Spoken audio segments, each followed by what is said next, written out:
Germany ने समय आने पर भारत को जो झटका दिया है वह अभी जर्मनी पर ही उल्टा परेड आने जा रहा है। दरअसल बात यह है कि जर्मनी ने भारत के टैंक्स में यूज होने वाले इंजन्स की सप्लाई करने में करीब 4 साल की देरी कर दी है और एक्सपर्ट्स का मानना है कि जर्मनी यह सब जानबूझकर कर रहा है। शायद यह देरी जर्मनी मोदी सरकार के खिलाफ बदले की भावना से कर रहा है। जर्मनी दुनिया की तीसरी सबसे बड़ी इकोनॉमी होने के साथ साथ इंजन प्रोड्यूसिंग के मामले में काफी अच्छा देश माना जाता है, लेकिन जिस तरह भारत के साथ जर्मनी बर्ताव कर रहा है, इस हिसाब से लग रहा है कि जर्मनी का झुकाव चीन की तरफ ज्यादा है। दुनिया के काफी बड़े देशों में शुमार भारत और अमेरिका ज्यादातर इंजन खरीदने के लिए जर्मनी पर ही डिपेंड है। भारत अपने टैंक्स में इस्तेमाल होने वाले इंजन ज्यादातर जर्मनी के पास से ही लेता है, लेकिन अभी जानबूझकर जर्मनी ने भारत के टैंक्स में इस्तेमाल होने वाले इंजन्स अगले 4 साल तक भारत को देने से साफ मना कर दिया। जर्मनी को लग रहा होगा कि भारत इंजन के मामले में हमारे ऊपर ही डिपेंड है, इसलिए अगर हमने सप्लाई नहीं की तो भारत नए टैंक्स नहीं बना पाएगा। लेकिन लगता है जर्मनी ने कुछ ज्यादा ही दिमाग दौड़ा दिया, क्योंकि भारत पर खेला गया यह दाव जर्मनी पर ही उल्टा पड़ सकता है।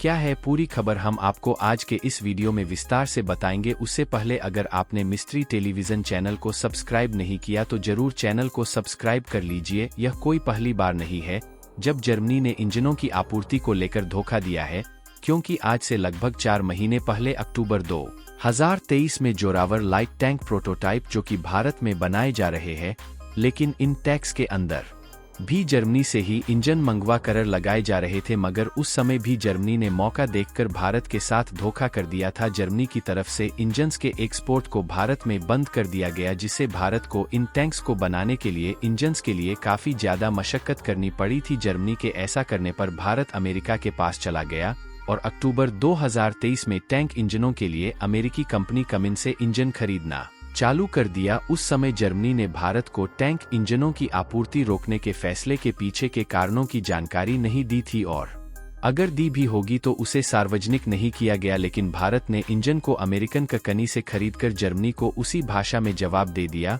और यह साबित कर दिया कि हम किसी एक पर डिपेंड नहीं है। और शायद जर्मनी का यह घमंड टूट गया कि भारत को चाहे हम इंजन सप्लाई करें या ना करें, लेकिन भारत का काम रुकने वाला नहीं है। इसके बाद भारत ने अर्जुन टैंक्स प्रोजेक्ट में लगभग 118 अर्जुन मार्क ए1 टैंक्स बनाने का डिसीजन लिया, जिससे भारत की डिफेंस को और भी ज्यादा मजबूती मिल सके और अर्जुन टैंक्स में कई स्वदेशी उपकरण लगाए गए हैं। लिहाजा इसकी मारक क्षमता काफी ज्यादा होने के साथ साथ शक्तिशाली 120 मिमी राइफल वाली बंदूक और कंचन कवच जैसी नई टेक्नोलॉजी का इस्तेमाल किया गया है। इन शक्तिशाली मशीनों का निर्माण चेन्नई के अवधि में भारी वाहन फैक्ट्री में किया जाता है, लेकिन इसमें इस्तेमाल होने वाले इंजन के लिए भारत ने जर्मनी से बातचीत की, जहां इस बातचीत के समय तो जर्मनी ने कह दिया कि हम आपको इन टैंक्स में इस्तेमाल होने वाले इंजन दे देंगे, लेकिन कुछ इंजन्स की सप्लाई भारत में करने के बाद जर्मनी ने और इंजनों को भारत में बेचने से हाथ खड़ा कर दिया। और जर्मनी की कंपनियों का कहना है कि वह भारत को अगले 4 सालों तक इंजन्स की सप्लाई नहीं करेगी। इंजन की उपलब्धता में कमी के कारण इन टैंकों की समय पर डिलीवरी फिलहाल खतरे में पड़ गई है।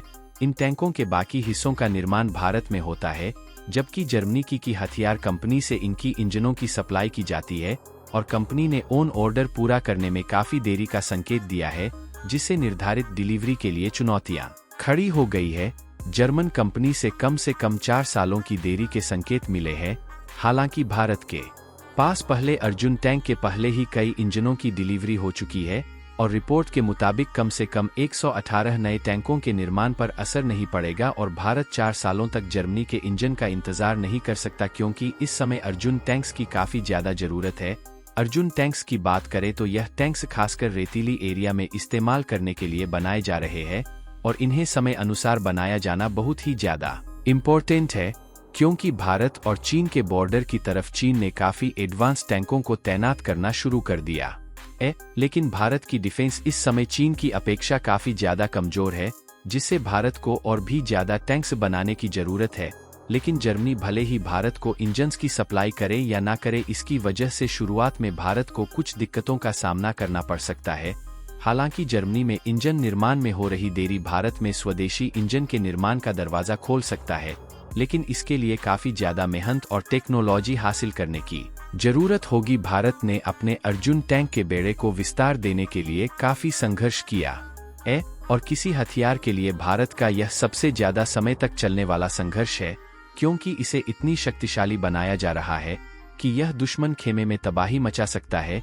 जहां ऑलरेडी भारत की DRDO और लांटी ने इंडिजन टेक्नोलॉजी बेस्ड इंजन मैन्युफैक्चर करने जा रही है, जिन्हें खास तौर पर इन्हीं अर्जुन टैंक्स के लिए बनाया जाएगा। और वैसे भी देखा जाए तो भारत को जब तक किसी भी इंडस्ट्री में इंटरनेशनली धोखा नहीं मिलता तब तक भारत का उस इंडस्ट्री में सेल्फ डिपेंडेंट होना नामुमकिन है।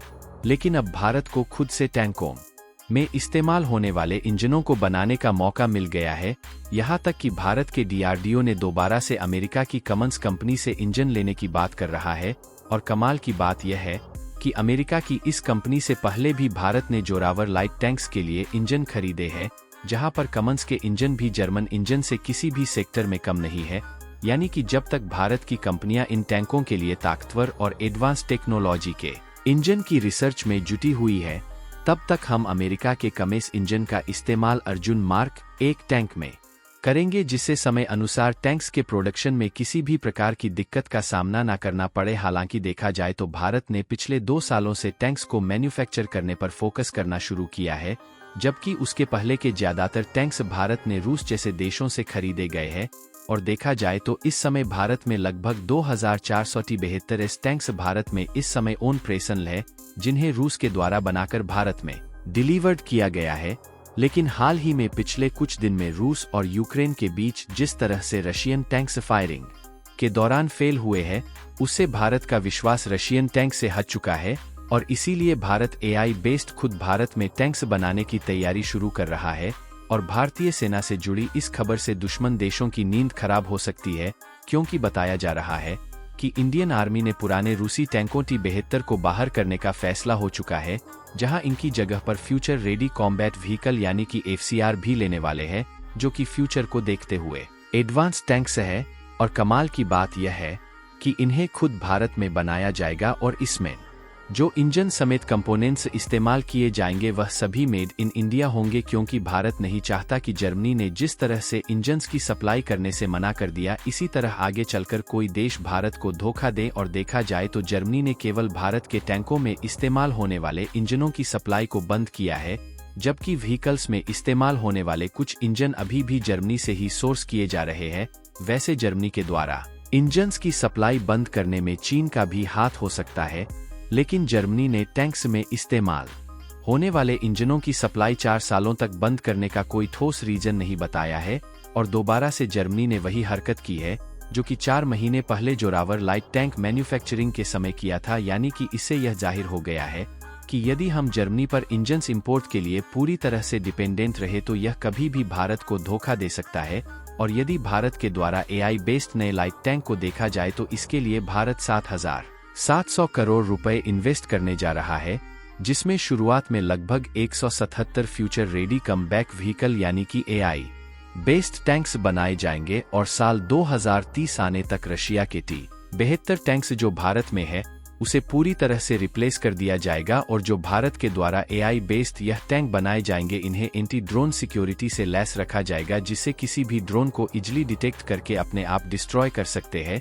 और इसकी सर्वाइवबिलिटी को भी विशेष ध्यान रखा जाएगा, जिसे लगभग 3 फेज में बनाया जाएगा। और इन 3 फेजेस में इसकी टेक्नोलॉजी इतनी एडवांस कर दी जाएगी जिससे यह कभी पीछे हो ही नहीं सकता। बाकी आप जर्मनी के इस रवैया के बारे में क्या सोचते हैं?